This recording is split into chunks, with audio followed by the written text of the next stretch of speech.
Good morning, student. Now see, in this video lecture we will see vector point function. ठीक है, vector point function क्या होता है बेटा? Let r vector it is a function of t. Let r vector it is equal to f of t, and this is a vector function of a time parameter t. आप देख रहे होंगे यहाँ पे r vector is equal to f of t है. तो ये जो f of t है, it is a function of time parameter t. So we are assuming that कि r vector it is equal to function of time parameter vector function. It is a vector function of time parameter t. First thing. The second thing is के this r vector is a position vector of any point p of x, y, z on the curve. See like this. ठीक है, एक बार और सुनिए. Vector point function हमको define करना है. See vector point function. तो पहली बात हमने बताया r vector is equal to function of t रहेगा. Means vector this is equal to vector quantity. Vector function of time parameter t. Second thing, it is a position vector of any point p of x, y, z on the curve.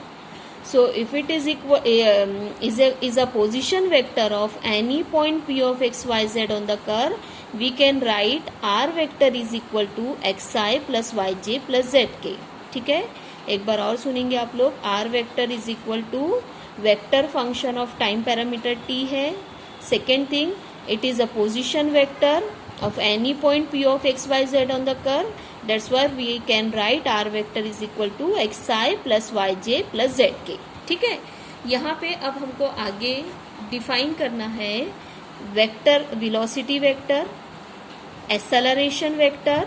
ठीक है, दो पहले देखते हैं. ठीक है, velocity vector क्या होगा बेटा? It will denote it by v vector. Acceleration vector को हम लोग a वेक्टर से डिनोट करेंगे. अब डिफाइन कैसे करेंगे? ये r vector is equal to xi plus yj plus zk है. तो इस r वेक्टर का t के रिस्पेक्ट में डिफरेंशिएशन ये होगा वेलोसिटी वेक्टर. ठीक है, तो velocity vector dr vector upon dt. t is not a vector quantity, t is a time parameter. ठीक है, and we know that there is no direction for time. ठीक है, अब एक्सेलरेशन वेक्टर, टाइम वेक्टर को कोई direction नहीं होता बेटा. ठीक है, एक्सेलरेशन वेक्टर ए वेक्टर है इसका नोटेशन. तो ए वेक्टर क्या होगा? या तो इसी v का t के रिस्पेक्ट में v वेक्टर का t के रिस्पेक्ट में डिफरेंशिएशन, या इसका 2 टाइम्स से डिफरेंशिएशन. देख लीजिए आप, dv वेक्टर बाय dt और d2r वेक्टर बाय dt. ये दो चीज हो गई. ठीक है, एक वेलोसिटी वेक्टर, एक एक्सेलरेशन वेक्टर. आप अच्छे से ध्यान में रखेंगे. चलिए अब और आगे बढ़ते हैं बेटा. ये जो dr vector upon dt vector है, dt है, ये है वेक्टर अलोंग द टेंजेंट.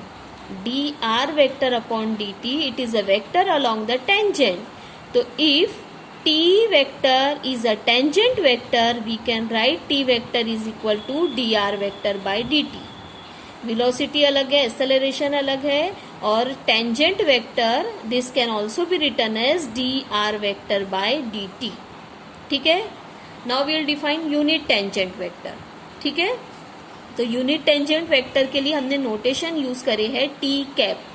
तो t cap unit tangent vector क्या होता है बेटा? Vector upon its magnitude. तो unit tangent vector is equal to tangent vector upon its magnitude. आपने अभी यहाँ पे देखे t वेक्टर को हमने टेंजेंट वेक्टर कहा है, तो ये हो गया tangent vector capital T vector upon its magnitude. और आपको पता है कैपिटल T को हमने dr वेक्टर अपॉन dt भी लिखे है, तो dr वेक्टर अपॉन dt और उसका भी मैग्नीट्यूड. ठीक है, ये सब चीजें आपने ध्यान से देख लिए हैं. चलिए अभी हम लोग आगे क्वेश्चन देखते हैं. ठीक है, क्वेश्चन क्या है बेटा? ठीक है, क्वेश्चन को थोड़ा सा आपको पूरा नहीं दिख रहा है क्वेश्चन, एक बार आपको दिखा देते हैं. एक चीज ध्यान से रखेंगे बेटा कि r वेक्टर जो है it is a position vector of any point p of x, y, z on the curve. So we can write xi plus yj plus zk. और ये जो है function of t, time vector function of time parameter t रहेगा बेटा. ठीक है, ये चीज आपको ध्यान में रखना है. चलिए I will show you first question, then will solve it. ठीक है, तो क्वेश्चन थोड़ा सा इस तरीके से आप लोग देख लीजिए। क्या है बेटा question? Find unit tangent vector. Unit tangent vector find out करना है आपको, means T cap find out करना है। ध्यान में रखेंगे, फाइनली आपको टी कैप फाइंड आउट करना है। आप लिख के भी रख सकते हैं, at any point on the curve. Curve क्या है बेटा? एक्स की वैल्यू दी है टी स्क्वायर प्लस 2, वाई की वैल्यू दी है 4t माइनस 5, जेड की वैल्यू दी है 2t square minus 6t। X, Y और जेड की वैल्यू आप देख रहे हैं टी की टर्म्स में गिवन है। ठीक है, यहाँ पे इसको मेंशन भी किया है, where T is any variable. ठीक है, अब आगे क्या बोल रहे हैं आपको? ये क्या फाइंड आउट करना है बेटा? Unit tangent vector, means T cap find out करना है। और आप यहाँ पे देख रहे हैं टी कैप क्या होता है? Tangent vector upon its magnitude. मतलब आपको टी वेक्टर और उसका मैग्नीट्यूड फाइंड आउट करना पड़ेगा। आगे क्वेश्चन और कह रहा है, also determine the unit tangent vector at the point T is equal to 2। तो यूनिट टेंजेंट वेक्टर को आगे जाके आपको t इज इक्वल टू 2 पे भी फाइंड आउट करना है। ठीक है, तो चलिए अभी आपको शुरुआत बता देते हैं। अभी हमने यहाँ पे भी आप लोगों को बताया कि जब भी हम लोग क्वेश्चन स्टार्ट करेंगे हमको r वेक्टर की वैल्यू चाहिए रहेंगी बेटा। आप देख रहे होंगे टी कैप फाइंड आउट करने के लिए ये चाहिए। ठीक है, टी कैप, और ये क्या है बेटा? D R vector upon D T. तो आर वेक्टर चाहिए आपको, तभी आप इसका डिफ्रेंसिएशन कर सकते हैं। तो if R will be given to you, you write it down कि आर वेक्टर ये है। और अगर से नहीं गिवन है तो आप अज्यूम करेंगे कि let R vector is a position vector of any point p of x, y, z on the curve. Therefore, we can write r vector is equal to xi plus yj plus zk. ठीक है, तो वही यहाँ पे किया गया है। देखिए, let r vector is a position vector of any point p of x, y, z on the curve. Therefore, r vector is equal to xi plus yj plus zk. और ये x, y और z की value हम लोग यहाँ से copy करेंगे। देखिए, x की वैल्यू है T square plus 2 times i है, तो यहाँ पे 2 टर्म है इसलिए हमने ब्रैकेट में पुट की है। y की वैल्यू देखिए 4t माइनस 5 ब्रैकेट में डाले हैं, और z की भी 2 टर्म है उसको भी ब्रैकेट में डाले हैं। ठीक है, अब आगे हम लोग क्या करेंगे बेटा? Tangent vector t vector find out करेंगे। और टेंजेंट वेक्टर t वेक्टर क्या होगा? Tangent vector t vector will be equal to D R vector by D T. तो हमें करना क्या है? इसी आर वेक्टर का t के रिस्पेक्ट में डिफ्रेंसिएशन करना है। तो चलिए हम लोग आपको आगे बताते हैं कि इसका हम लोग डिफ्रेंसिएशन कैसे करेंगे। देखिए बेटा, टेंजेंट वेक्टर हमने लिखे टी वेक्टर, उसका पहले फॉर्मूला लिख लिए D R vector by D T. ठीक है, अब ये देखिए T vector is equal to R vector हमारा पीछे था, उसका हमने डिफ्रेंसिएशन करिए। तो चलिए हमने यहाँ पे लिख के रखे हैं, आपको बता देते हैं। ये देखिए, टी स्क्वायर का टी के रिस्पेक्ट में डिफ्रेंसिएशन है बेटा, तो 2t प्लस 0 आएगा, तो 2t i लिखा है हमने। देखिए आगे देखिए, 5 का कांस्टेंट का 0 होगा तो इसका 4t का 1, तो 4j। आगे बढ़ते हैं, टी स्क्वायर का 2t होता है तो 4t और माइनस 6 का 1, सॉरी t का 1 तो माइनस 6, तो 4t माइनस 6 टाइम्स k। ठीक है, चलिए ये हमारा t वेक्टर हो गया। अब इसी का ही हमको मैग्नीट्यूड भी करना है। हाँ, अब आप लोग कहीं लिख के रख लीजिए अगर से नहीं आता होगा। अगर से a vector is equal to a1i plus a2j plus a3k है, ये आप लोग लिख के रख लीजिए। ठीक है, तो ये इसका अगर से किसी भी वेक्टर का मैग्नीट्यूड फाइंड आउट करना है तो वो हम लोग लिख सकते हैं i के कोफिशिएंट का स्क्वायर, j के कोफिशिएंट का स्क्वायर एंड k के कोफिशिएंट का स्क्वायर। तो उसी तरीके से हम यहाँ पे भी करने वाले बेटा, अंडर रूट ऑफ इसी का ही मैग्नीट्यूड है। आई के कोफिशिएंट का स्क्वायर 4t स्क्वायर होगा, जे के कोफिशिएंट का स्क्वायर 16 होगा, और इसका होगा 4t माइनस 6 का होल स्क्वायर। ठीक है, तो चलिए यहाँ पे हम लोग पहले इसको पूरा सॉल्व करना है, तो a माइनस बी के होल स्क्वायर का एक्सपांशन फॉर्मूला अप्लाई करेंगे। ये दोनों एज इट इज है, a square minus 2ab plus B square होता है, तो a स्क्वायर मतलब 16t square minus 2ab minus 2a और ये है b। देख लीजिए आप, a और b, तो ये देखिए 8, ठीक है, ये 8 हो गया, और 8 मल्टीप्लाई बाय 6, 8 इंटू 6 48, ये t और ये माइनस, तो ये देखिए। ठीक है, और ये प्लस b स्क्वायर 36 हो गया। जो भी प्लस माइनस होता है कर दीजिए। ये दोनों हो रहा है 20, ये एज इट इज, और ये दोनों हो रहा है 52। ठीक है, यहाँ पे सभी जगह पे आप देख सकते हैं बेटा कि 4 is common. Here in all the term 4 is common, so if you take 4 out, root के बाहर 4 कभी भी बाहर निकलता है तो वो 2 बाहर निकलता है। तो हम लोग क्या कर रहे हैं, 4 को कॉमन ले रहे हैं। ये देखिए इस तरीके से, पहले बता देते हैं, हम 4 कॉमन ले रहे हैं। तो यहाँ पे बच रहा है 5, ठीक है, यहाँ पे बच रहा है 12, और यहाँ पे देखते हैं 4 1 ज़ा 4, 4 3 ज़ा, ठीक है। तो ये जो 4 है ये रूट के बाहर ऐसा 2 आ रहा है, ठीक है। ये देखिए इस तरीके से। तो ये हो गया आपका टी का मैग्नीट्यूड। चलिए अब unit tangent vector eight any point is given bye, हमने करके लिख लिया। टी वेक्टर का ये फॉर्मूला है, हमने आपको जो इधर बताए थे, T vector upon its magnitude. तो ये टी वेक्टर की वैल्यू है, ये यहाँ पे सब्स्टिट्यूट करेंगे आप, और ये उसके मैग्नीट्यूड की वैल्यू है, ये यहाँ पे सब्स्टिट्यूट करेंगे, ठीक है। तो अभी हमने क्या किए, ये ऊपर का 2 कॉमन दिख रहा है इस 2 से कैंसिल करने के लिए। तो यहाँ पे इस 2 को ऊपर से कॉमन भी ले लिया और हमने कैंसिल भी कर लिए। तो ये टी आई बचा, यहाँ पे यहाँ का 2 बाहर निकला तो 2j बचा, और यहाँ का 2 कॉमन निकला तो 2t माइनस 3 बचा बेटा। तो ये हो गया हमारा यूनिट टेंजेंट वेक्टर, ठीक है। क्वेश्चन में था कि आपको यूनिट टेंजेंट वेक्टर को t इज इक्वल टू 2 पे भी फाइंड आउट करना है। तो इट इज वेरी सिंपल, आप लिखेंगे ये कि unit tangent vector at t is equal to 2 is given by, और सिंपली आपको क्या करना है, जहां जहां t दिख रहा है वहां वहां 2 रख देना है। तो t cap is equal to 2i plus 2j, यहाँ 2 रखेंगे तो 4 माइनस 3 तो 1 होगा बेटा। नीचे भी देख लेते हैं, यहाँ पे हम लोग 2 रखते हैं, आप चाहे तो डायरेक्टली भी कर सकते हो और ये ऐसा एक एक करके भी कर सकते हैं। यहाँ पे 4 होगा, 2 रखेंगे तो 4 इंटू 5 20 होता है, यहाँ 2 रखने से 24, और ये 13। आप इसका पूरा प्लस माइनस करिए तो रूट 9 आता है, और रूट 9 मतलब 3 होता है। तो ये हो गया यूनिट टेंजेंट वेक्टर की वैल्यू। देखिए बेटा क्वेश्चन क्या है, a particle move along the curve x is equal to 4t, y की वैल्यू है 4 sin t, z की वैल्यू है 6t। क्या कह रहे हैं हमको, velocity and acceleration find out करना है। मींस हमको v वेक्टर फाइंड आउट करना है, a वेक्टर फाइंड आउट करना है। आगे क्या बोल रहे हैं और भी सुन लेते हैं, t is equal to 0 and t is equal to पाई।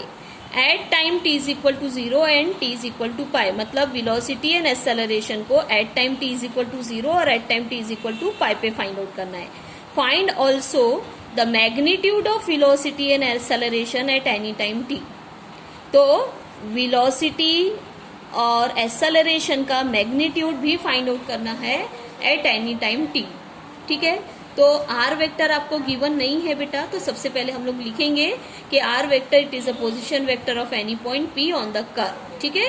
तो ये होता है xi plus yj plus zk, और x की वैल्यू यहाँ पे है, हम जल्दी जल्दी बोलेंगे 4, फिर ये y की वैल्यू है ये, और ये z की वैल्यू है, यहाँ से हमने सब्स्टिट्यूट कर दी है, ठीक है। आप लोग ने देख लिए होंगे, एक सेकेंड में। हाँ, तो ये हमने r की वैल्यू को सब्स्टिट्यूट कर दिए बेटा। चलिए अभी हम लोग क्या करेंगे कि v वेक्टर फाइंड आउट करेंगे, ठीक है। और v वेक्टर क्या होता है बेटा, आप चाहे तो ये ऐसे पहले फॉर्मूला लिख ले और फिर फाइंड आउट कर ले, ऐसे अलग अलग करने की जरूरत नहीं है, ठीक है। ये इसको हम लोग यहाँ से, इसको हम यहाँ से कट कर देते हैं और यहाँ पे लिखते हैं we know that velocity vector is equal to like this. ये ऐसा वी नो डेट करके लिख देते हैं कि वी वेक्टर का D R vector by D T होता है। तो ये वी वेक्टर को कॉपी करें, अब D R vector by D T चाहिए तो आर वेक्टर का यहाँ से डिफ्रेंसिएशन ले लेते हैं। तो कॉस का डिफ्रेंसिएशन माइनस साइन होगा, देखिए साइन का कॉस होता है, टी का 1 हो जाएगा, ठीक है। चलिए अभी लिखेंगे, अभी हम लोग ये वेलोसिटी वेक्टर को t इज इक्वल टू 0 पे फाइंड आउट कर रहे हैं बेटा, ठीक है। t इज इक्वल टू 0 पे भी फाइंड आउट कर देते हैं और साथ में t is equal to pi by 2 पे भी फाइंड आउट कर देंगे, दोनों पे फाइंड आउट कर देंगे। तो चलिए देखिए t इज इक्वल टू 0 पे ये है, ये ऐसा हम लोग कर सकते हैं, t इज इक्वल टू 0 पे वेलोसिटी, और ये सब कर सकते हैं ऐसा नहीं, at t is equal to pi by 2, ठीक है। इस तरीके से देखिए velocity at t is equal to 0, velocity at t is equal to pi by 2 and it is equal to ऐसा। चलिए देखिए t इज इक्वल टू 0 पे साइन 0 0 होता है, तो 0 आए नहीं लिखे हमने, cos 0 1 होता है तो 4j लिखा गया है, और 6k लिखा गया है। अब t इज इक्वल टू π/2 पे देखते हैं, तो sin π/2 1 होता है तो -4i, और cos π/2 0 होता है तो 0j, तो ये देखो -4i + 6k। ठीक है, अभी चलिए हम लोग एक्सेलरेशन भी ऐसे ही करेंगे। I think so it is so easy. तो एक्सेलरेशन का फॉर्मूला या तो dv वेक्टर बाई dt लिख सकते हैं, और या तो d2r वेक्टर, जो भी आप चाहे। तो हमने यहाँ पे dv वेक्टर बाई dt लिखे है, मतलब ये v वेक्टर का डिफ्रेंसिएशन लेंगे तो साइन का डिफ्रेंसिएशन कॉस होता है, तो -4 cos ti, इसमें माइनस साइन आता है बेटा, तो -4 sin tj, और यहाँ पे आएगा 0k, जो कि हमने नहीं लिखे, ये देख सकते हैं आप। यहाँ पे आप चाहे तो 0k लिख भी सकते हैं। ठीक है, तो चलिए अभी एक्सेलरेशन को भी t इज इक्वल टू 0 और t इज इक्वल टू π/2 पे फाइंड आउट करते हैं। ठीक है, तो आप देख रहे होंगे अलग से सभी कमेंट, आप अपने हिसाब से ये कमेंट वगैरह डाल सकते हैं। तो t इज इक्वल टू 0 लिखेंगे, तो cos 0 1 होता है तो -4i। ठीक है, साइन 0 0 होता है बेटा, और ये तो ऑलरेडी 0k है, तो ये 0j और 0k होगा, तो इसलिए सिर्फ -4i लिखा गया है। अब एक्सेलरेशन को π/2 पे करते हैं, cos π/2 0 होता है तो 0i, -4 sin π/2 1 होता है तो -4j, ये देखिए, और ये 0k है। ठीक है, तो ये हो गया हमारा वेलोसिटी एंड एक्सेलरेशन दोनों पॉइंट पे, यहाँ पे वेलोसिटी दोनों पॉइंट पे हो गया। ठीक है, I think so it is very simple. आपके क्वेश्चन में एक पार्ट था कि वेलोसिटी और एक्सेलरेशन का magnitude eight any time find out करना है। ठीक है बेटा, eight any time find out करना है, तो हमको मैग्नीट्यूड लेना है। अभी मैंने थोड़ी देर पहले बताया था कि किसी भी वेक्टर का मैग्नीट्यूड लेने के लिए क्या करेंगे, i के कोफिशिएंट का स्क्वायर, j के कोफिशिएंट का और k के कोफिशिएंट का स्क्वायर करेंगे। ठीक है, तो हम लोग को एनी टाइम फाइंड आउट करना है। ये देखिए, ये भी वेलोसिटी है, ये velocity at t is equal to 0 है, ये velocity at t is equal to π/2 है। तो हम किसका मैग्नीट्यूड लेंगे, इसका मैग्नीट्यूड लेंगे। ठीक है, ये आपको हम ऐसे दिखा देते हैं, ये देखिए, इसका हम मैग्नीट्यूड ले रहे हैं, तो v वेक्टर का मैग्नीट्यूड लेंगे, i के कोफिशिएंट का स्क्वायर मतलब 16, माइनस का स्क्वायर प्लस 4 का स्क्वायर 16, और ये साइन स्क्वायर t, यहाँ पे लिखेंगे 16 cos स्क्वायर t, और ये है 36। ठीक है, ओके, इसको आप सॉल्व कर लीजिए। Sine square plus cos square 1 होता है तो 16 + 36 आ जाएगा, और ये आ जाएगा 52। देख लीजिए, 6 6 12, और ये 5। आप यहाँ से 4 को कॉमन ले लीजिए। ठीक है, 4 को कॉमन ले लीजिए तो 4 इंटू मतलब 4 इंटू 13 होता है, तो आप ये ऐसा कर सकते हैं। ठीक है, तो ये हो गया हमारा इसका मैग्नीट्यूड। चलिए, यहाँ पे हमने फिर से रिपीट कर रहे बेटा, ये v वेक्टर ये एट एनी टाइम था, ये at t is equal to 0 था, ये at t is equal to π/2 था, लेकिन हमें क्वेश्चन में एट एनी टाइम t कहा गया, इसलिए हमने इसका मैग्नीट्यूड लेना है बेटा। ठीक है, पर्टिकुलर कोई टाइम पे बोला गया तो उसमें t इज इक्वल, जैसे आपको कहा जाता है कि वेलोसिटी का magnitude t is equal to 0 पे मैग्नीट्यूड फाइंड आउट करो, तो हम इसका मैग्नीट्यूड लेते। t इज इक्वल टू π/2 पे मैग्नीट्यूड फाइंड आउट करो वेलोसिटी का, तो हम इसका मैग्नीट्यूड लेते। ठीक है, चलिए, same is for the acceleration. ये हमारा एक्सेलरेशन है, ये हमारा acceleration t is equal to 0 पे है, ये हमारा acceleration t is equal to π/2 है, ये हमारा acceleration at any time t है। तो ये हम एट एनी टाइम t का मैग्नीट्यूड देखेंगे, तो चलिए वो भी हम आपको बता देते हैं। ऐसा देखिए, ये a का मैग्नीट्यूड हमने अभी थोड़ी देर पहले आपको बताए थे, किसी भी वेक्टर का मैग्नीट्यूड i के कोफिशिएंट का स्क्वायर, ये हो गया j के कोफिशिएंट का स्क्वायर, और उधर 0 ही है, तो ये sine square plus cos square 1 बनेगा, तो √16 आएगा, और √16 का मतलब होता है 4। ठीक है, तो इस तरीके से हम इस प्रॉब्लम को सॉल्व करेंगे। चलिए, यहाँ पे हम लोग स्टॉप करते हैं, अगले वीडियो में हम लोग एंगल फाइंड आउट करेंगे। ठीक है, चलिए, बाय बाय, अल्लाह हाफिज़।